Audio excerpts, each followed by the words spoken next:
Evening, everybody. Welcome to the Restore Hope Fall 2020 fundraiser. Thanks so much for joining us tonight. We're really glad that you're here, and we're really looking forward to getting to know you. So if you would just please take a moment and introduce yourself in the chat, just your name, where you're watching from, and we want to know what your favorite animal is. My favorite animal? Gonna have to go with a monkey. Couldn't really tell you why, but they're cute, but they're also fun. So we want to get to know you a little bit. If you could do that for us, we would appreciate it. Also, please make sure that when you're not talking, your microphone is muted. That way everybody can hear what's being said. And just so that everybody is aware, tonight is being recorded for later use. If we haven't met yet, my name's Catherine, and I'm the president and founder of Restore Hope. Restore Hope's mission is to we just build relationships with women, and we work on connecting them with resources as they're experiencing homelessness, and working to discover and address the underlying causes of their homelessness. According to the State of Homelessness 2020 report, in January 2019, over 500,000 people were experiencing homelessness in America, and nearly 220,000 of those were females. And unfortunately, due to the COVID-19 crisis, these numbers are likely to continue to grow as rent protections and eviction moratoriums expire. And so we're just kind of trying to brace for that wave that may be coming in the coming months. Restore Hope was founded in 2015 in response to a need for services for women who are experiencing homelessness. There are not a whole lot of services that are specifically designed for women and their individual needs, and we wanted to step in and fill that gap. It's really easy for someone to get lost in a system that's so big and trying to deal with such a massive crisis. And they tend to become just a number, sometimes even referred to as just their case number. And we wanted people to know that they are seen, known, and loved, and that there's hope for a future. We work to be a reliable presence for women who are experiencing homelessness. We really just want to do what we say we'll do. If we say that we'll be there for a meeting for coffee, we'll be there. If we say that we'll provide them with a specific resource, then we'll make sure we get that resource for them. We just want to be someone that they can count on, and something that is stable in a life that's so unstable. At Restore Hope, we believe in the power and authority of Jesus, and we believe that God has commanded us to serve those who are hurting. Our work was founded on the basis of Isaiah, chapter 61, verses 1 through 4. It says, "The Spirit of the Sovereign Lord is on me, because the Lord has anointed me to proclaim good news to the poor. He has sent me to bind up the brokenhearted, to proclaim freedom for the captives and release from darkness for the prisoners, to proclaim the year of the Lord's favor and the day of vengeance of our God, to comfort all who mourn, and to provide for those who grieve in Zion, to bestow upon them a crown of beauty instead of ashes, the oil of joy instead of mourning, and a garment of praise instead of a spirit of despair. They will be called oaks of righteousness, a planting of the Lord for the display of his splendor. They will rebuild the ancient ruins and restore the places long devastated. They will renew the ruined cities that have been devastated for generations." So we believe that God uses us, broken people, to love and care for other broken people. And together he uses all of us, broken as we are, to rebuild what has been broken down and to renew our cities. So Restore Hope is a very small organization. We're totally volunteer run at this time, but we have a very strong, committed, and dedicated board of directors helping to lead the way. And we just want to take a minute to introduce ourselves now. I personally, as the president, have the honor of leading our board of directors. I was born and grew up in Indiana.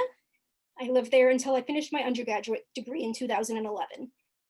The summer after graduation, I spent 6 weeks in New York City serving with New York City Relief, also known as the Relief Bus.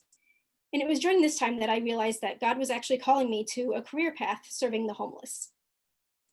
And after that, I began to work with the Relief Bus full time. And that's where I really had my first experience of serving the homeless on a full-time basis and seeing day to day what the power of building a relationship can do and bringing hope to their situations. My favorite part of serving is getting to make friends with the people that we are serving and getting to see the joy and the life in their eyes as they begin to realize how much they matter and begin to take steps forward in their life. So now we're going to hear from Heather Kleinschmidt. Hello. Hi, everyone. Excited for tonight. Like Katie said, my name's Heather. I'm in New York. I'm also on the board. And just a little bit about how I got involved in the first place. I've known Katie for like 6 years, I think. And something, when I moved to New York for the first time, it was just really heartbreaking seeing all the homeless people here, and also just like feeling the stress of making my own rent and just being like, oh my gosh, like this could be me. Like any, like it doesn't take anything, but this could be me. And it just felt like such an overwhelming thing. Like I was like, I don't know how to help people. Like I want to help, but I don't know. It's too much. I can't like rescue someone. And something that I've just really loved about Katie and about her vision for Restore Hope, and even just even from the first, when she first got the organization started, was just finding these small ways that really make a difference and really make an impact. And I've always loved that it's about developing real relationships, and it's not just like a superficial way of helping, but really going beyond like the survival aspect and helping out. So that's how I got involved. That's why I'm here. And yeah, excited for tonight. Thanks, Heather. And now we have Angelina O.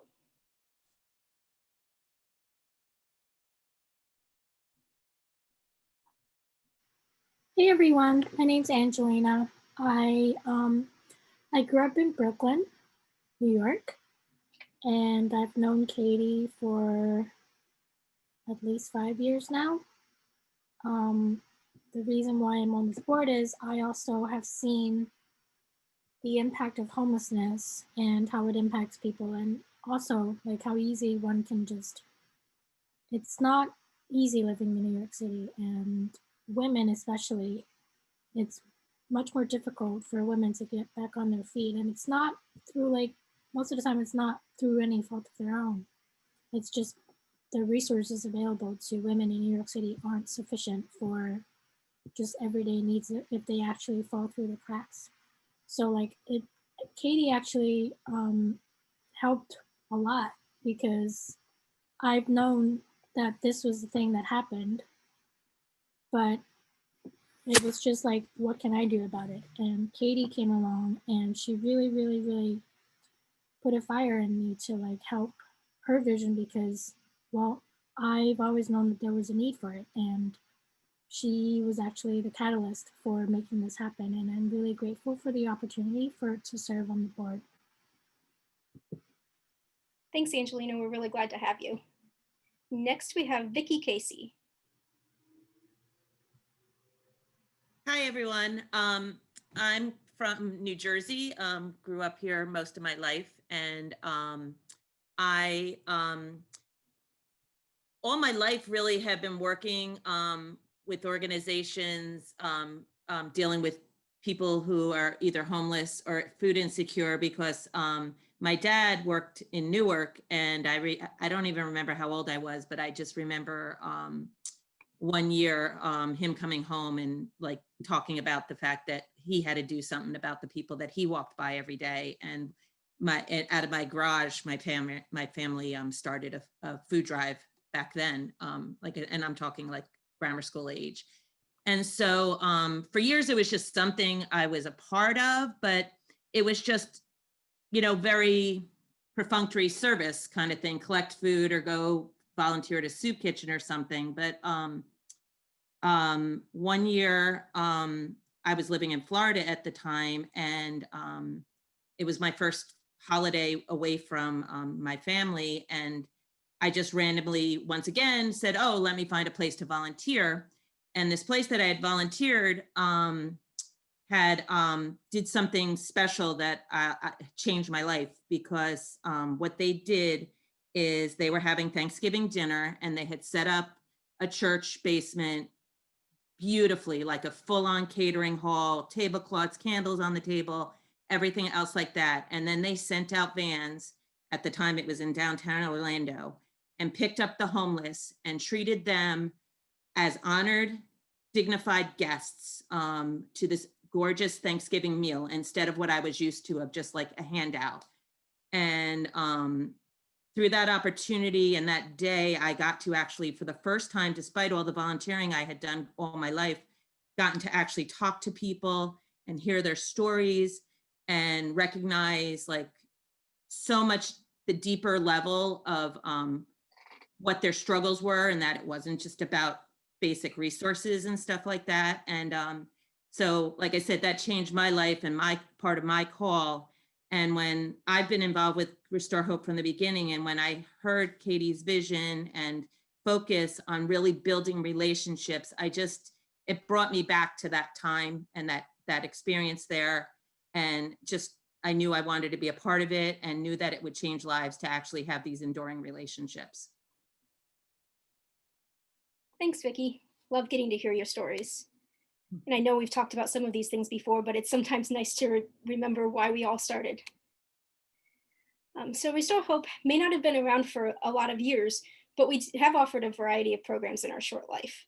In 2016, when we began outreaches, we started with sending groups of volunteers to walk the streets of New York City. They would meet women where they were at, where they were sitting panhandling or living on the streets, and just have a brief conversation and see if we could offer any immediate resource connections and offer things like snacks and hygiene packages. And while this was great to meet a lot of women, it did not really go very far in the building relationships category as we were hoping. And so we quickly transitioned into what we called a community game day model. And for community game days, what we did was we brought games, coloring, nail care, snacks, anything you could imagine. We just hung out in the park and invited women to come spend some time with us, to take a break from the stress of their everyday life dealing with homelessness, and to come and relax and make some new friends. And through that the informal setting was really what opened up the door to begin to really build those relationships and have those deeper conversations. And with having a set location, we began to see more of the same people and to be able to actually walk through their journey with them. And so that's something that has really boosted what we've been doing. And then we have actually made the decision now to expand our services to Washington, D.C. DC may not have the same number of homeless people as New York City, but it actually has the highest rate of homelessness in the United States of America. 93 out of every 10,000 people in DC are experiencing homelessness, which is almost twice the rate of that in New York City.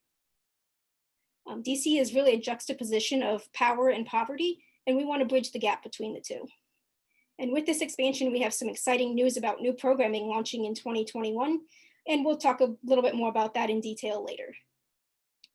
Since beginning our outreaches, we have served a total of 140 different women. That's 140 individual lives that have been touched, with the help of 36 different volunteers. We've provided 77 care packages, 79 resource referrals, 114 hot food items, 229 pieces of clothing and underwear, prayed 216 prayers with women, and given away 10 Bibles. And while these numbers are great and they illustrate the breadth of our work, they don't really touch on the depth of the relationships that we have built. And to talk about that, we see that since 2017, we've actually had 443 intentional in-person check-ins with ladies that we've met. What this means is that we've met somebody either on the street or at an outreach, and we've had 443 times someone has gone back to them in person just to check on them, see how they're doing, follow up with a resource or a piece of clothing or something that they need. So it's 443 face-to-face meetings that really just have built relationships. And then in addition to that, we've had 850 contacts via text, phone conversations, instant messenger, any way that we can talk to people, we want to be available. We've also visited people in the hospital or rehab 15 times and in jail 5 times. And it's in these personal encounters that relationships are truly built and lives are changed. So each of these numbers actually represents a name and a person and a story. And tonight we have our friend Alicia here with us to share a little bit about her journey and how Restore Hope has impacted her life. Alicia, take it away.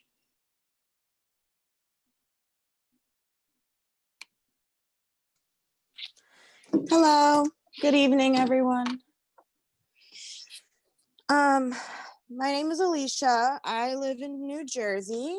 I've known Katie for, I don't know, maybe 3 or 4 years. I'm not really sure about that, but I actually met Katie while I was homeless, addicted to heroin, living on the streets of New York City.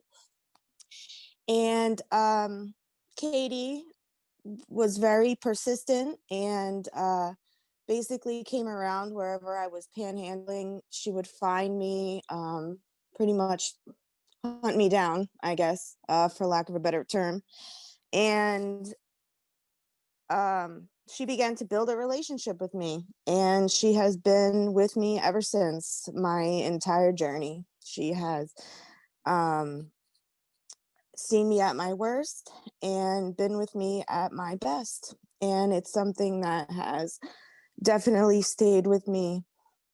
And I'll never forget it. So the work that she does and the people on her team, it really does help and it matters.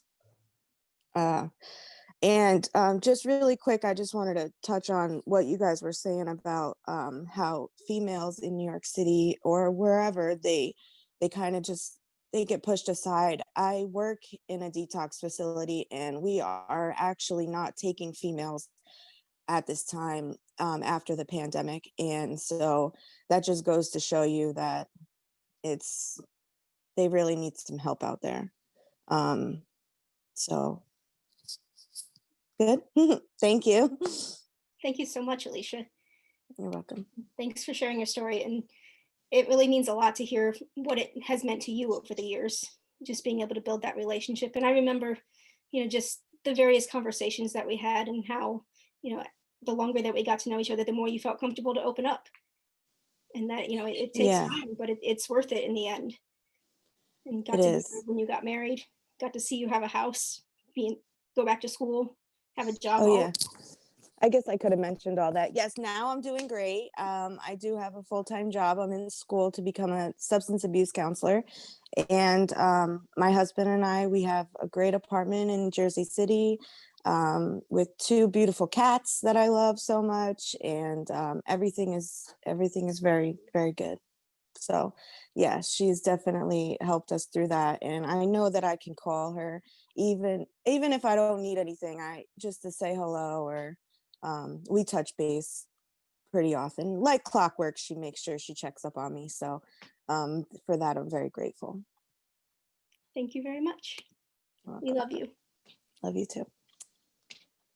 So now that you've heard a little bit about Restore Hope and what we do, we want to take the time to get to hear from you. We're going to have some time to have an open, interactive discussion about homelessness in our communities and how we can make a difference no matter where we live, how old we are, or what we do. We're going to actually break into some groups for this time of discussion, and you're going to have 5 minutes with your group to talk about a couple of questions that I'll mention, and then we'll come back together in our larger group and you can have an opportunity to share your thoughts and hear what Restore Hope thinks about each of these. So for this first group, we're going to talk about what is homelessness and what are the causes? Like, what does homelessness actually mean? And what does it look like in your community? So we're going to go ahead and go to the breakout groups now, and you'll see a little countdown on your screen when it's about time to come back, and you'll automatically come back and join us.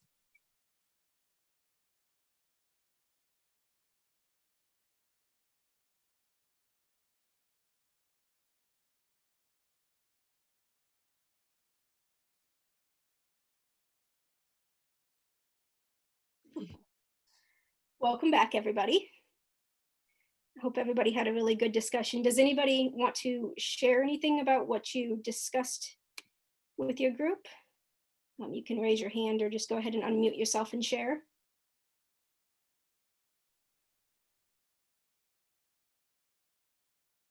I will say that in our group, we were discussing the issue of food insecurity and how that actually relates to homelessness, because sometimes people have to choose between, are you going to pay your rent or are you going to eat?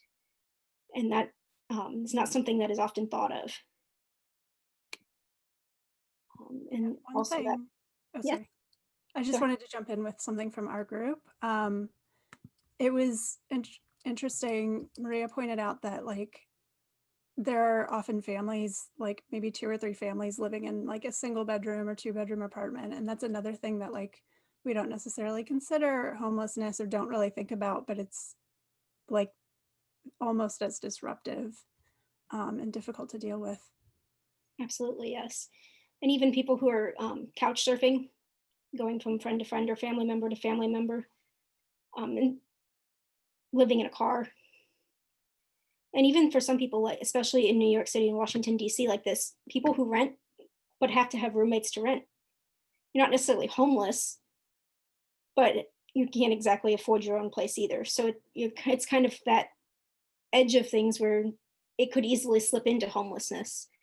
And people who have been notified that they're going to be evicted, especially during this time, if you know that you haven't paid your rent and can't pay your rent, are you just kind of sitting there with that axe over your head, just waiting for the protections to run out, and you may become homeless. So homelessness really, it looks very different everywhere across the country. In smaller cities or more in the Midwest and toward the West Coast, you may see people, instead of sitting on the street, they may be standing there asking for money as your car goes by, things like that. So really, something to take away from this is just that we don't always know what homelessness looks like. There is no one size fits all. And it's just everyone has a unique situation, and we should address homelessness in that manner. A lot of programs have a set step-by-step program. If you're homeless and you need to do A, B, and C, and it'll get better. And we don't believe that here. We believe that each situation is unique, and that we need to actually get to know the person and what led to them being homeless before we can actually help them to get back on their feet. So that's what we believe about homelessness and some of the causes of homelessness. A lot of people hear homelessness and they think maybe addiction or mental illness, but it can really be. I mean, you can lose your job. Maybe you got sick and you have overwhelming medical bills. There's domestic violence or other unsafe situations. Your landlord might have sold your property or increased your rent suddenly. There's just so many different things that can lead to homelessness. And a lot of us who are living paycheck to paycheck are really not far away from it happening to us. So just remembering to be kind in that, it could be us. It could easily be us. So we want to take another minute and just go back to our groups, and we're going to discuss one final topic for another 5 minutes. We're going to talk about the topic of hope. And what does hope mean to you? And how can you bring hope to those who are struggling in your community? So we'll see you back here in 5 minutes.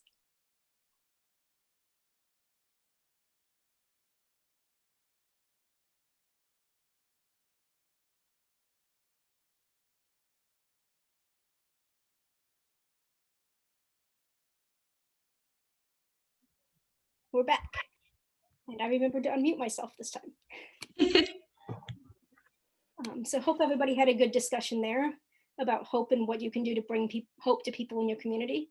Does anybody want to share about what they discussed in their groups?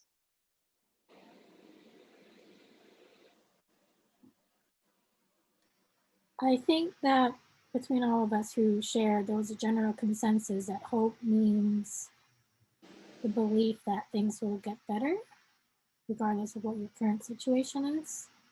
And so, hope for someone who's homeless might mean a little different to someone who already has a home, but ultimately it still means the belief that things will change, and the strength that it takes for someone to believe that I think that also takes a lot for someone to actually have the strength to believe that. Because you think that, okay, hope, right, fine, cool, I have all these things right now. It's not that hard for someone who already has a lot of things to keep hoping for better. But for someone who's down in the dumps, it's much more difficult for someone from that place of mind to go from that place where they are mentally to bring themselves from there to a place where they can believe in themselves, the self-confidence. So hope can also mean the strength to have the confidence in themselves that things will get better. Absolutely, I think that's great. Does anybody else want to share before I share a few thoughts? So something that we shared was it's easy. So when I'm thinking through hope for somebody that's on the streets, it's easier to convey that when you're standing, again, for me, for everyone here, I work with the homeless in the city. So it's easy to convey hope when you're standing with somebody and giving them something to eat, and standing with somebody and providing for their needs in the moment. But I want to try to think through how can we provide a tangible hope that is there even when they're all alone at night. And so again, as a religious organization as well, I mean, I want to help someone see that, hey, as much as I am here for you and I love you, and our love, our relationship is tangible in the moment, God is there for you, and he is ready to listen to you even when you're alone, and he can take on that baggage, and it's not too much for him. So try to utilize our in-person, tangible, relational hope as a replication of what God's hope looks like when somebody's alone. Yeah, absolutely. And that's exactly what we're trying to do. We want people to know that they're not alone at any point, and that, not only are we here for them, but God is always here for them. And really, hope it's having confidence in a desired outcome, and it's what keeps you moving forward. You can't really be motivated without hope. You need to know that things can get better to have the ability to put one foot in front of the other and take the steps that you need. And sometimes that can be hard to see when there's a million options in front of you, and you just need somebody to come alongside you and say, hey, things are going to get better, and here's the first step we're going to take, and then we'll take it from there, one step at a time, together. And there's so many things that you can do to bring hope in your community. Honestly, something as simple as a smile and a friendly word can go a very long way. Taking the time to listen and getting to know other people is important. You can also donate of your time, talent, or your finances, your material goods. For those of us who do have something as simple as donating that sweater that's been sitting in the back of your closet for 3 years to someone who's sitting on the street freezing could go a very long way. You can also take the time to write letters of encouragement to people, things that they can look at when you're not right there with them. And we know that it's not always easy to have conversations with people. So we've actually created a conversation and safety guide to help you get started with that, as well as a list of resources that you can use to help connect people to help no matter where you live. These are resources that are available nationally, as well as some specifically in New York and Washington, D.C. So be sure to check your email and social media tomorrow for us sharing those resources with you. None of us can do everything, but we can all do at least something to help other people. So as I mentioned earlier, here at Restore Hope, we have some new programming launching next year to help bring hope to women in our communities. We want women to know that they are more than just a number, that they're seen, loved, and cared for. And in doing that, we are going to be launching a brand new mentorship program that's going to pair volunteer mentors with women who are experiencing homelessness. This program was built on the idea of Maslow's hierarchy of needs, which, if you have not seen it, is usually shown as like a pyramid where each level of need must be met before you move on to the next level. We actually work with other service organizations to ensure that women have those basic psychophysiological and safety needs met with things like food, clothing, and safe shelter.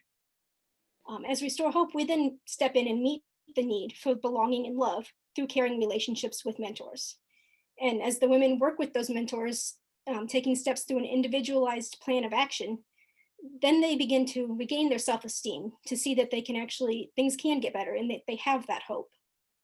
And it is through after we meet all of those other needs, that they're actually able to reach the point of self-actualization and finding their full potential. So it's a really long process. It does take time, but the end result it's so worth the wait. Getting to see somebody really just find themselves and find what their life can be beyond where their situation is today. And unfortunately, we've seen that a lot of programs sometimes skip that step of love and belonging. They go from, we provide you with safe shelter, and we want you to have the self-esteem and full potential and just go. And that doesn't always work. You need that step of love and belonging and knowing that you matter. And so we want to step in and be the bridge between those two things.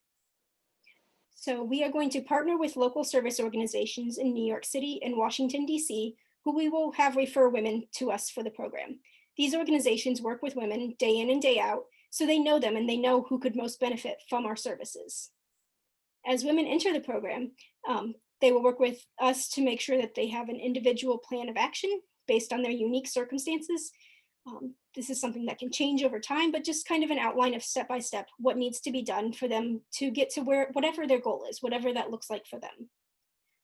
Our volunteer mentors will then begin building a relationship with the mentees, walking with them through this plan, not doing it for them, but just being there with them and providing encouragement along the way, as well as access to Restore Hope resources and further referrals if needed. The goal is really to just provide friendship and connection, to celebrate each win and to encourage through each disappointment that is inevitable to come along the way. Mentors will meet with their mentees in person at least once a week, and depending on where the person is referred from, that meeting might actually take place at the referring organization, or it could be something more informal, like having coffee or getting a meal together. We have the option of email and phone conversations to keep the conversation going throughout the week. And we really value the safety of our volunteers and of our participants. And so everything that we do during this time will be COVID safe and in compliance with any local regulations. And Restore Hope will gladly provide all the training for the mentors so that people who come to volunteer with us, there's no special qualifications. We just need somebody who is willing to be a friend. And that's all it needs. Being a friend is all it takes to bring hope to people who have none. So we have some big plans for the future, but we can't do it alone. We have lots of opportunities for you to partner with us in our work. One of the things that you can do is you can volunteer with us here at Restore Hope. And we have so many options for you to volunteer beyond just being a mentor. We do need people who are willing to step up and help mentor these women. But we also have opportunities for you to help connect us with the resources in the cities. We, especially in Washington, D.C., are really just starting out and building relationships with these places. And we need people who are willing to be with us on the front lines and meet other organizations that are working with the homeless and go and volunteer with them and see what they're all about and find places that we can actually connect our women with. We also have opportunities to volunteer with us, helping with things like media, administration, really anything you can think of, we could probably use your help. We also have a lot of opportunities that are available remotely. So even if you're not in New York or Washington, D.C., we would be glad to have you on board with us. If you're interested in volunteering, you can either go to our website, restorehopeforwomen.org, or you can email info@restorehopeforwomen.org. Another thing that we have coming up is Giving Tuesday. If you've never heard of Giving Tuesday, this is something that was started a few years ago. It happens the Tuesday after Thanksgiving, after all the craziness of Black Friday and Cyber Monday, and it's an opportunity for the world to come together and give back. And this looks a lot of different ways, and a lot of places will run fundraisers on that day, so you can give financially, but you can also take that opportunity to share why you give. We're actually looking for people who would be willing to share with us in a short video, why do you give?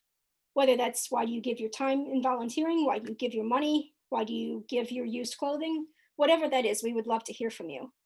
And it's also a really great opportunity to encourage people in your world to give and to share information about organizations like Restore Hope and the Relief Bus and other places that do such great work. And along that same line, we also need people who are willing to help advocate for us as an organization. Homelessness is a massive problem, but not everybody knows about it, especially about the specific problems for women. So we need people who are willing to just talk to your friends and family, tell them about the problem and about what Restore Hope is doing to help with that, to help solve that problem.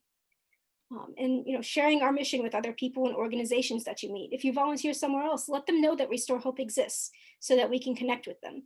And if you know about an organization that we may not know about, then please let us know. Send us an email or drop us a message on our website. We would love to know about it. And finally, we are launching tomorrow a social media challenge. We are calling it the Restore Hope Give Back Challenge. And in the spirit of Thanksgiving, we're going to release a new challenge each day with a different way for you to give back in your community. We will post these on social media and our website. And each day we encourage you to do the action and then post about it and with the hashtag #RHGiveBackChallenge, and let us know what you're doing. We want to see how people are giving back across the country and around the world. So thank you everybody for joining us tonight. We really appreciate you being here and your openness and your conversation. And we'd love to hear from you. If you have any thoughts or comments, please send us an email, connect with us on our website or social media.